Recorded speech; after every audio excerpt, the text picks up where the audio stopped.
대전 교도소 교도관들이 재소자를 폭행해 크게 다치게 하고도 이를 당뇨병으로 은폐하려 했다는 의혹을 저희가 어제 단독으로 전해드렸었죠.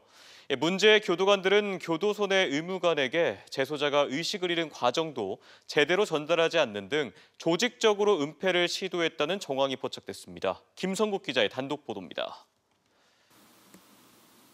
대전 교도소에 수감 중인 50대 재소자는 지난 18일 오전 의식을 잃고 쓰러졌습니다. 재소자는 교도소 내 의무실에서 최초 진료를 받았는데 의무관조차 재소자가 어떤 과정에서 의식을 잃은 채 왔는지 설명을 듣지 못한 것으로 확인됐습니다. 결국 영문도 모른 채 혈액 검사를 진행했고 혈당 수치가 과도하게 높게 측정되자 의무관은 외부 병원 진료 결정을 내렸습니다.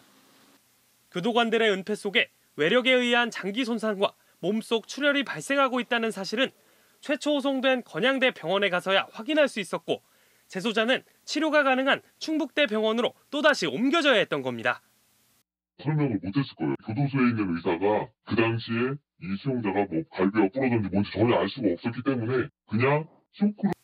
당뇨병이라고 설명한 과정을 묻는 질문에 대전 교도소 측은 고혈당 증세로 외진 결정이 된 직후 지인과 가족에게 알리다 보니 최초 당뇨로 설명했고 이후 갈비뼈 골절과 장기 손상은 다시 전화해 추가 설명했다고 해명했습니다. 대전 교도소 측은 은폐 의혹은 없었다고 재차 밝혔지만 취재진이 담당 상임위인 국회 법사위 위원을 통해 요청한 자료조차 기존의 답변 내용을 거의 붙여넣기 식으로 제출하는 등 무성의한 태도로 일관하고 있습니다.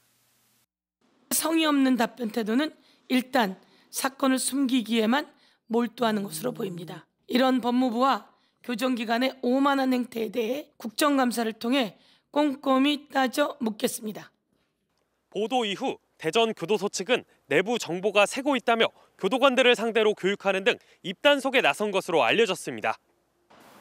재소자는 현재 추가 검사와 치료를 위해 아직까지 대학병원에 입원해 있는 가운데 교도소 측은 재소자 건강에 이상이 없다며 퇴원을 서두르고 있는 것으로 전해졌습니다. MBC 뉴스 김성국입니다.